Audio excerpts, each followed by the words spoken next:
La idea de este libro partió de un sueño que data de los tiempos colegiales. En la adolescencia, y gracias a mi padre, que me regaló un box Horizona, encontré en Hernández a un poeta tutelar. Desde entonces le he guardado un cariño muy especial, que por cierto mis socios comparten, pero también la gratitud de quien siente que recibió un regalo inmerecido. Era necesario retribuir a ese héroe de juventud por habernos reventado dulcemente la cabeza y el corazón, y la publicación de Las Islas Saladas constituye un primer paso en la consecución de un proyecto sueño largamente acariciado: publicar a Hernández y sobre todo aportar al establecimiento de su obra como mucho más que la de un poeta marginal y underground. En ese sentido, esperamos haber cumplido. Su box Horizona tuvo un profundo impacto en nosotros. Sin embargo, en un intento por rastrear las raíces de ese libro casi legendario, optamos por sumergirnos en los primeros poemarios del autor: Orilla, Charlie Melting y Las Constelaciones, tres pequeñas plaquettes que son sus únicas obras publicadas en vida. Estos poemarios, si bien se publicaron originalmente por separado, fueron incluidos luego en Box Horizona, la obra reunida del poeta, donde sin embargo predomina el material inédito. De ahí la pertinencia de publicar Las Islas Saladas, un libro que presenta reunida por primera vez la obra que Luis Hernández publicó mientras vivía. Ese es, a mi parecer, el principal valor de esta pequeña reedición: el dibujar una línea divisoria entre la obra germinal de Hernández y la posterior, correspondiente a los cuadernos holográficos. Sin la intención de explayarme, paso a presentar a nuestros comentaristas. Max Hernández Camarero es doctor en Medicina por la Universidad Nacional Mayor de San Marcos y diplomado en Psicología Médica por el Real Colegio Médico de Londres. Cursó sus estudios de psiquiatría en la Escuela de Graduados de la Facultad de Medicina de San Fernando, en el Instituto de Psiquiatría de la Universidad de Londres y en la Escuela de Salud Mental Comunitaria del Instituto Tavistock de Relaciones Humanas de Londres. Ha sido distinguido con varios premios, como el Premio Simón Bolívar de la Asociación Psiquiátrica Americana, el Premio Internacional de Psicoanálisis Mary Sigourney, las palmas magisteriales en el grado de Amauta y la Orden El Sol del Perú en el grado de Gran Oficial. Es uno de los miembros fundadores de la Sociedad Peruana de Psicoanálisis y un intelectual de renombre. Es, además, el hermano mayor del clan Hernández Camarero. Mirko Lauer es escritor, poeta, ensayista y politólogo. Es bachiller en Letras por la Pontificia Universidad Católica del Perú y doctor y magíster en Literatura Peruana y Latinoamericana por la Universidad Nacional Mayor de San Marcos. Fue ganador de la beca Guggenheim en 1992 y ha sido distinguido como Caballero de las Artes y las Letras por el Ministerio de Cultura de Francia en 2002. Entre sus libros más conocidos se encuentran los poemarios Ciudad de Lima, Bajo Continuo, Santa Rosita y el Péndulo Proliferante y Sobrevivir. Ganador del premio de narrativa Juan Rulfo en 2006 con su novela Tertulias, es también miembro del directorio y columnista del diario La República y director de la revista Hueso Húmero. Amigo de Luis Hernández, se encargó de la selección y el prólogo para la versión reducida del Box Horizona, aparecida en 1981 y posteriormente reeditada por Petroperú en 2014. Miguel Ildefonso es licenciado en Lingüística y Literatura por la Universidad Católica del Perú y magíster en Creative Writing por la Universidad de El Paso, Texas. Ha publicado libros de poesía como Vestigios, Las Ciudades Fantasmas, Libro de Exilio y Escrito en los Afluentes. En el 2005 publicó El Paso, libro con el que ganó el Premio Nacional de Cuento de la Asociación Peruano-Japonesa. Es autor de las novelas Hotel Lima y El Último Viaje de Camilo, y ha obtenido el Premio de Poesía El Paso, Texas University en 2001, el Premio Nacional Copé de Oro de Poesía en 2002, el concurso de cuento Alfredo Brais Echenique en 2003, el Premio Nacional de Poesía de la Universidad Católica en 2009 y el Premio Iberoamericano de Poesía de Tegucigalpa en 2013. Ha publicado artículos periodísticos y especializados sobre Luis Hernández y actualmente se desempeña como docente en la Universidad Científica del Sur. Le doy paso a los presentadores.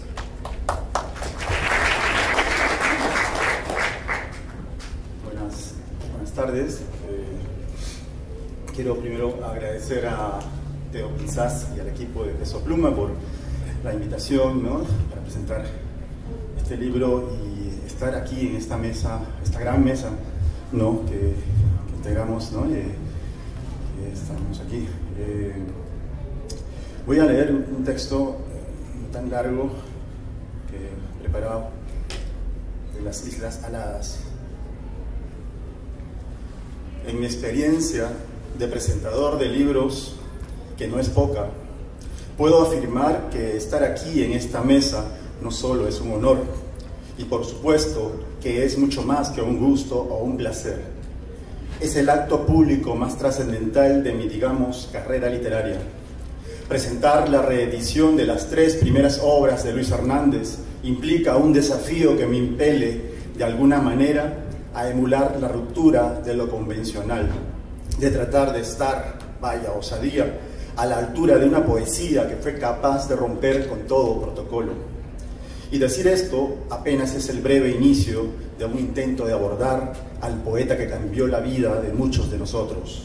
Nos abrió no solo un camino distinto en lo estético, sino que además despertó una forma maravillosa de entender el mundo, de amar el cielo y el mar, de transitar algo más felices por las calles y los parques, y de vivir aquellos actos solitarios como un único y eterno momento irrepetible. Me podría remitir a cuando lo conocí, y digo que lo conocí porque quien se acerca a su obra no solo se vuelve un lector o fan, como dirían los jóvenes ahora. La voz poética de Luis Hernández nos hace cómplices de una experiencia más allá de la literaria. Es desde un inicio asumida como la voz de un amigo, un buen amigo que nos habla no solo al corazón o a la inteligencia, sino también de la búsqueda de la embriaguez del gozo de trascender nuestra pequeña individualidad, lo cual nos conecta a una experiencia pura de solidaridad e identificación con las cosas sencillas y cotidianas. Pero decía que lo conocí, y por supuesto que como muchos de mi generación, esto fue en la década del 80, en la edición de Vox Horizona de Ernesto Mora, y en la que hizo Mirko Lauer con la edición de Hueso Húmero, y en los artículos que aún guardo, que salían en el diario La República de la pluma de Edgar Ojara y Eduardo Chirinos. Pasó un tiempo para hallar la mítica publicación que hiciera Nicolás Yerovi, para tocar sus manuscritos y dibujos en cuadernos y papeles sueltos que están en los archivos de la Universidad Católica y en colecciones particulares, y para conversar con los que lo conocieron, como Luis Lahoz o Reinaldo Arenas, y aventurarme a su casa familiar en la calle 6 de agosto de Jesús María, y rendirle mi tributo y homenaje en el pabellón San Antoliano Mártir de El Ángel. Han aparecido varias publicaciones póstumas de la poesía de Luis Hernández, trayendo nuevos textos rescatados como Poemas de Ropero del año 1999, y así muchísimos artículos, ensayos, tesis, e incluso Rafael Romero publicó una interesante biografía titulada La Armonía de H. En Las Islas Aladas, el libro que nos convoca esta tarde, nos reencontramos con la vida editorial del poeta, que comprendió entre 1961 y 1965. En estos 3 pasos, con Orilla, Charlie Melnick y Las Constelaciones, podemos apreciar su contribución fundamental al rompimiento del canon de lo que era la poesía peruana hasta entonces. No solo en cuanto a la instauración del coloquialismo, del poder desacralizador y subversivo del humor y la ironía, y de la incursión en un arte caracterizado por la solemnidad del lenguaje, de la irreverente cultura pop. Hay un elemento particular y desestabilizador en la voz de Luis Hernández, que tiene que ver con su sensibilidad, con la finísima sonoridad y el bellísimo cromatismo de sus versos, y con esa ternura que nos arrebata y nos arranca de las bajas pasiones cotidianas de este mundanal ruido, y nos eleva como islas, sí, como islas aladas. Esto tiene que ver con su incesante búsqueda de dar sentido a las palabras, con su proyecto único en la literatura peruana de darle un nuevo sentido a la poesía, en un tiempo en que este arte se ha devaluado por su retórica vacía, en una época que aún vivimos en que la desconfianza en el lenguaje se hace crítica. La poética que nos trajo Luchito, sobre todo a partir de Las Constelaciones, es revolucionaria también, y creo yo principalmente, por atacar a ese estancamiento, a esa fosilización de este arte que opera tanto en el centro del lenguaje como en las más alejadas orillas. Si bien en la poesía hispanoamericana había autores como Nicanor Parra o Ernesto Cardenal, a partir de las constelaciones sucede un fenómeno mucho más demoledor que la antipoesía o el exteriorismo que trajeron el chileno y el nicaragüense. Luis Hernández se desplazó en la poesía, sumergiéndose en el centro mismo de la lírica oficial para romper sus cimientos con aquel viejo hecho su madre, y así navegar luego hacia los márgenes, dejando incluso de publicar, rompiendo los moldes pseudoculturales devenidos en simples mercancías. No había mejor política que su fe en la palabra. No había una performance más sublime que su entrega total. Es por eso que su voz insular sigue vigente, denunciando el abuso del poder y de todo autoritarismo, sacándonos de nuestro egoísta individualismo y ridiculizando ese desmedido y destructivo afán materialista que rige la vida actual llamada postmoderna. La publicación en conjunto de estos 3 primeros libros de Luis Hernández, que deseamos sea el inicio de más ediciones de su obra por parte de la editorial Peso Pluma, significa una apuesta por la vitalidad de una voz que nos llega hondo por su honestidad, por su consecuencia de lo que es ser poeta, es decir, creer en la poesía aún a costa de dejar de asumir una postura pública de ser poeta y de este modo denunciar su banalización en el espacio social. Podría mencionar muchas lecciones y facciones más que nos deja esta obra poeta. Digo obra poeta junto, pues así es. Felicito entonces a Peso Pluma por este trabajo, por traer a un autor de la dimensión de Luis Hernández a los lectores de este nuevo milenio, justamente en esta era del marketing desesperado y apabullante en el arte.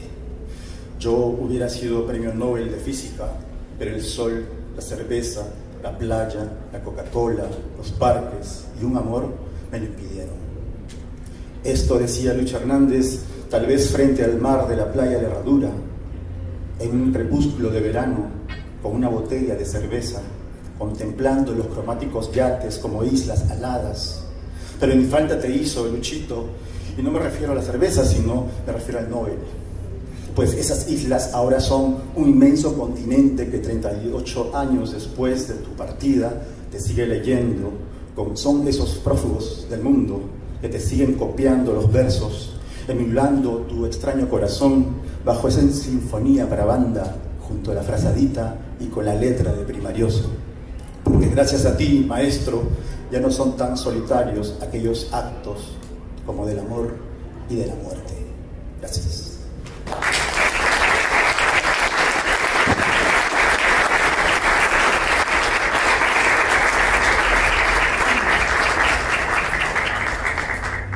Amigas, amigos, buenas noches.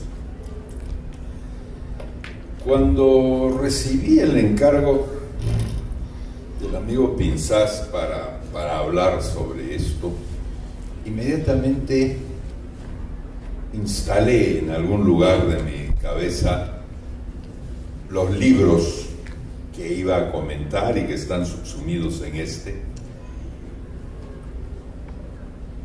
Y de pronto me di cuenta que me pasaba pequeñas partes del día pensando en libros chiquitos, libros pequeños.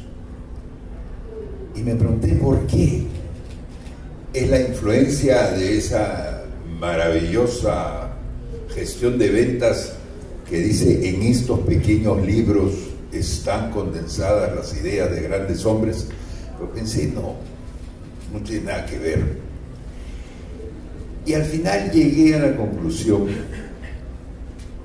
de que los libritos eran importantes y de que eran importantes antes de llenarse de poesía, que eran importantes Orilla y Charlie Melnick en sí mismos, por su tamaño, por ser lo que eran o ser lo que son.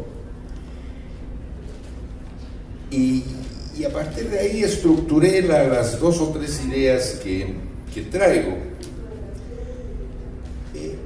Una de ellas es que de alguna manera un tema importantísimo en la trayectoria personal, espiritual, psicológica de Luis Hernández era la paz con sus instrumentos, era la paz con la poesía, era la paz con la literatura. La única vez que realmente la tuvo fue en esos dos libritos. Javier Sologuren había inventado esta maravillosa idea de una pequeña imprenta manual, recordarán muchos de ustedes, para hacer libros chiquitos y baratos que un joven pudiera permitirse. Y para hacerlos más baratos y más bonitos, los hizo chiquitos. No sé si el libro trae alguna muestra del tamaño, pero son cosas muy chicas. Y efectivamente, a partir de ahí, muchos jóvenes empezaron a picar a sus padres, juntar su plata, Dios sabe qué, para confeccionar sus pequeñas plaquetas. Hoy sabemos que la poesía de los 60 transitó prácticamente toda por esa plaquetería. Estamos hablando de 200 títulos o algo así, por donde pasaron, pues, aparte de Hernández, Heró y Cisneros y Doller, en fin, muchísimos poetas. Y estos dos libros de Lucho lo hacían un poeta joven entre los poetas jóvenes. Con los dos libritos en la mano, Lucho estaba contento y estaba haciendo lo que había que hacer, o lo que producía una especie de amistad automática entre la gente dedicada a escribir. De más está decir que en la Lima de entonces casi todos los plaquetistas eran amigos y compañeros de universidad generalmente. Y es en esa calma que los dos poemarios son escritos. Debería decir terminados de escribir, no importa. Y los dos poemarios son a su vez el reflejo de una especie de equilibrio interior de esa época. Son libros medidos, con un esfuerzo, no sé cuánto vale, pero ahí está el esfuerzo de hacer poesía con los ritmos anglosajones, ¿no es cierto?, de los pies, del iámbico, el trocaico y estas cosas, dentro de versos en el idioma castellano.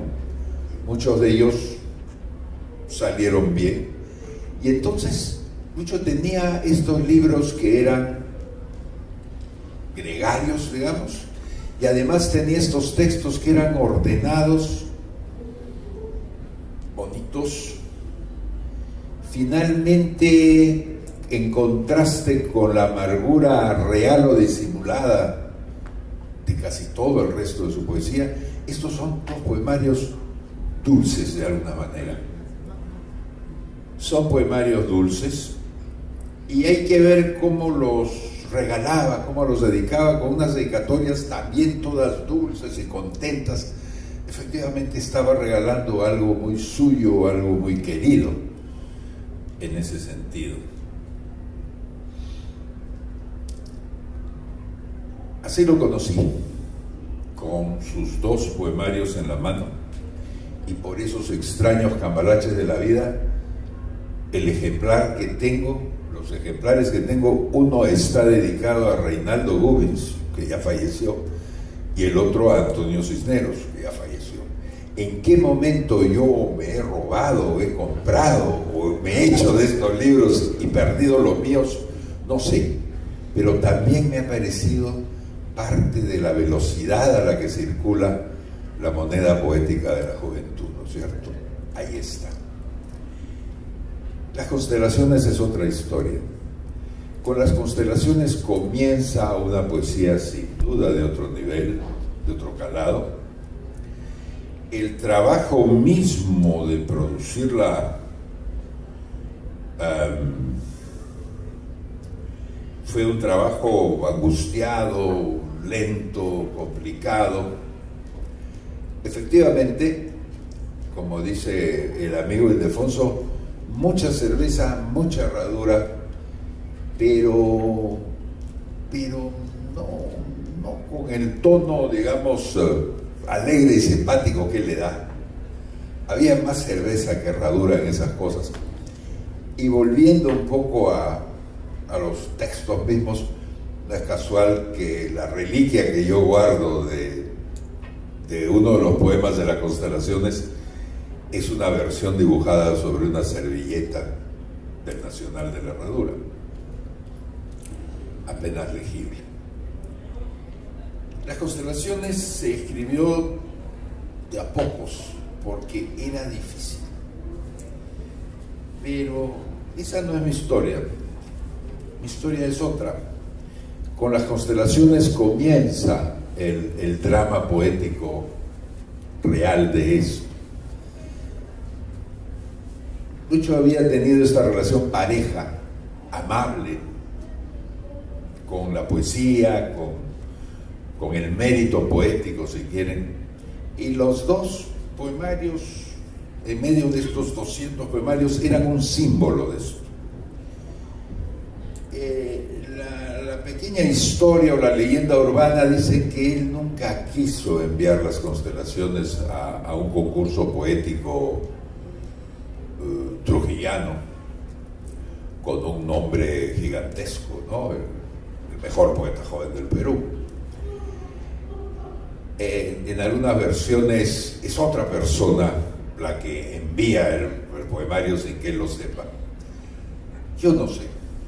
Se parece mucho al ministro que dijo que su mujer lo había inscrito en el APRA sin avisarle y él recién lo descubría.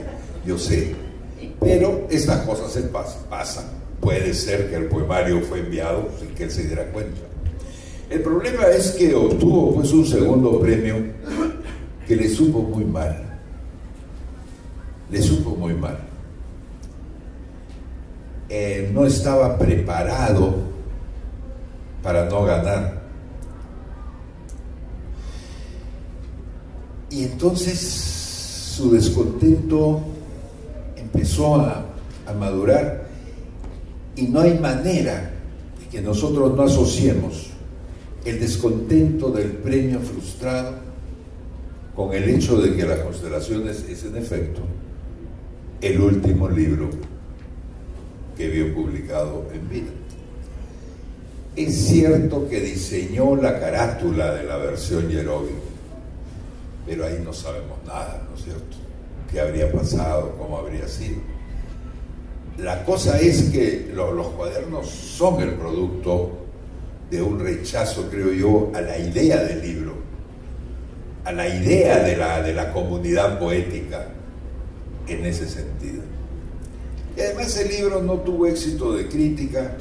Yo algunas veces en los sábados, cuando llegaba de Chaclacayo a la casa de los Hernández, me metía directamente al cuarto donde dormían Lucho y su hermano Carlitos, cualquier hora. Los despertaba, los encontraba, y empecé afeitándose. Y ese día Lucho estaba dormido, y yo tuve la maldad, porque creo que no hay otra palabra, para decirle: oye Lucho, le dije, acá hay una reseña que te ha hecho Antonio Cisneros en la revista Letras, todas las del Cabrón, por supuesto. Y entonces me miró nomás y le dije: te la voy a leer.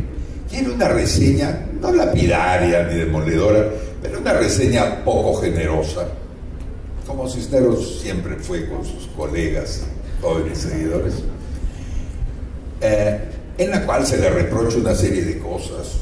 Entre ellas, me acuerdo bien, utilizar el humor en la poesía. Extraño reproche viniendo de Antonio Cisneros, pero no importa. Y se enfureció mucho. Me mandó al diablo y después dijo: sí, pues, Toñito el poeta y Pochita la flautista. Era su esposa. Se tapó con la colcha y no quiso volver a verme, ¿no? Y yo me quedé dando vueltas por la casa. Lo cuento porque sí le daba rabia, sí le daba furia, y por lo tanto Las Constelaciones fue un libro no querido. Y en esa medida, y ahí termino, todo lo que leemos después debería ser visto a la luz de los dos libros, no solo alados, los dos libros amados realmente, y el libro no querido, el libro, no sé si detestado, pero el libro conflictivo y problemático. Porque todo lo demás son intentos de no hacer libros, de hacer dibujos, etcétera, de integrar la música, todas formas de no regresar al asunto. A duras penas logré en esos años arrancarle un paquete de 5 poemas para publicar en un periódico, en vida, eso sí. Y después ahí quedó, lo cual demuestra pues lo que decía Lope de Vega, encuadernado volumen, mentira azul de las gentes. Muchísimas gracias.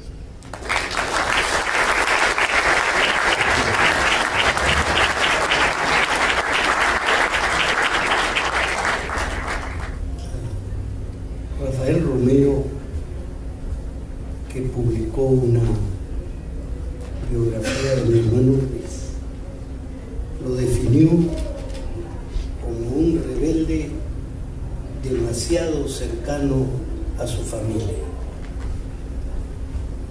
Tan es así que los responsables de esta edición, mi hermano Carlos, lamentablemente ausente en este momento, y Teo Pinzás, es decir, el hermano de Luis, y un sobrino de una tía de Lucho, a la que Lucho quería muchísimo, mi prima Elena Domingo, que está igualmente lejos en otro sentido con mi hermano Luis. Pero cada uno está lejos y está cerca a su manera. Y empiezo entonces agradeciéndole a Teo Pinzás, a su padre Pocho, a los Pinzás, por este regalo que nos hace.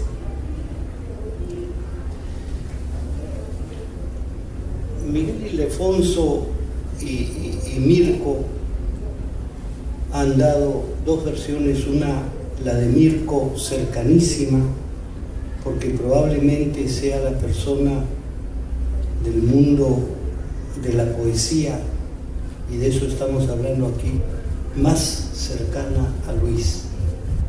Y Miguel Ildefonso, que tiene esa complicidad, uso su palabra, con mi hermano, que yo no sé muy bien cómo decir lo que voy a decir. En 1961, Luis le entregó un cuaderno en el cual estaba a orilla a Roberto Criado,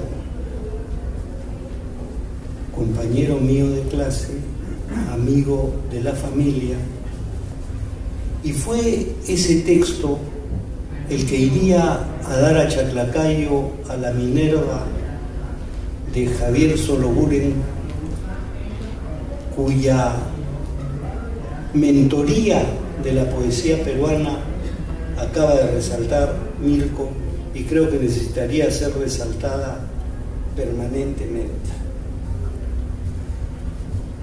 Fue escrito este libro, y voy a entresacar algunas líneas de su poemario, cuando, cito, el amor a las playas no era demasiado lejano. Es un libro, como ha dicho Mirko, dulce, es un libro que ya muestra una singladura inicial que lo llevaría a otros lugares. En 1962, Charlie Melnick sigue en esa tesitura dulce, pero ya el océano es una fuente cegada. Si en el primer poemario había usado como epígrafe unas palabras de François Mauriac: ¿quién soy yo, ser sin forma, que el océano roe? En este segundo poemario, el océano era ya una fuente cegada. Sin embargo, todavía había esa cosa lúdica, juguetona, inocente, aunque ya se imponía a la playa, a la niñez, la yerta soledad de las ciudades. En 1963, Luis va a Alemania a estudiar en el Instituto Goethe y probablemente a quedarse. No lo hizo porque, como había dicho citando a Rafael Romero, era un rebelde demasiado cercano a su familia y esa cercanía era para él muy, muy difícil y muy dolorosa. Llegó a Nueva York y se deslumbró. Y, como diría André Breton, el azar significativo, el azar que parece ser obligado, viniendo acá, escucho Rapsodia en Azul, uno de sus temas favoritos, la Rapsodia en Azul de Gershwin, que es un supremo homenaje a Nueva York. En fin, se fue a Radolfzell, esta zona muy cercana a Suiza, y regresó. Y en 1965 yo no tengo evidencias para atestiguar la idea de que fue César Calvo quien envió el poemario a Marco Antonio Corcuera, pero pudo haber sido así y prefiero creerlo así porque mis hijos son Hernández Calvo y prefiero unir lo que a veces el hombre ha desunido, ¿no? En fin. Entonces, también hay otro ausente ahora, que es César Calvo. Pero ya, y creo que lo ha dicho con mucha certeza, yo quería decir muy certeramente, ¿no? Las dos cosas tienen algo que hacer. Mirko, ya este libro estaba escrito a través de la herrumbre del estío. Ya el mar ya no era la brisa salada y maravillosa, sino era la potencialidad oxidante de la cercanía al mar. Pasa el tiempo.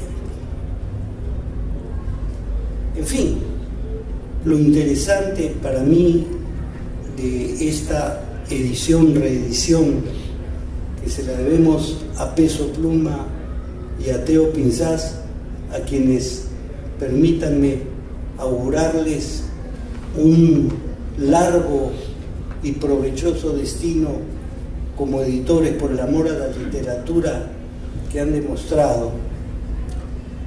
Yo digo, estos 3 libros se publicaron en el 65. El año del 66 yo me fui por un largo periodo, 8 años del Perú, y pasaron muchas otras cosas. Pero el libro es un libro de esa época, y quiero quedarme con esa época porque incluso la amargura de las constelaciones no horadó tanto su poesía como después el texto de Bozo Rizona puede mostrarlo. Esa poesía que tiene el dulce amargo de esa amargura, ¿no? En fin, después de ese año, después del 66, me temo que nosotros los de entonces ya no fuimos los mismos. permítanme esta paráfrasis de Pablo Neruda. Ya no fuimos los mismos, aunque sí, tal vez. Ya que Mirko ha hecho algunas confidencias, yo voy a hacer una acerca de él. Cuando muere Luis, ese 3 de octubre, me cuenta Francisco Sagasti, otro gran amigo, que estaba con Mirko en Bogotá. Y Mirko, el duro, el hombre que tiene sus emociones con rienda corta, excepto cuando habla de poesía. Al igual que Gardel, al volver a Buenos Aires, se le derramó no uno, sino varios lagrimones. De repente, todavía en algún sentido, seguimos siendo los mismos. Gracias.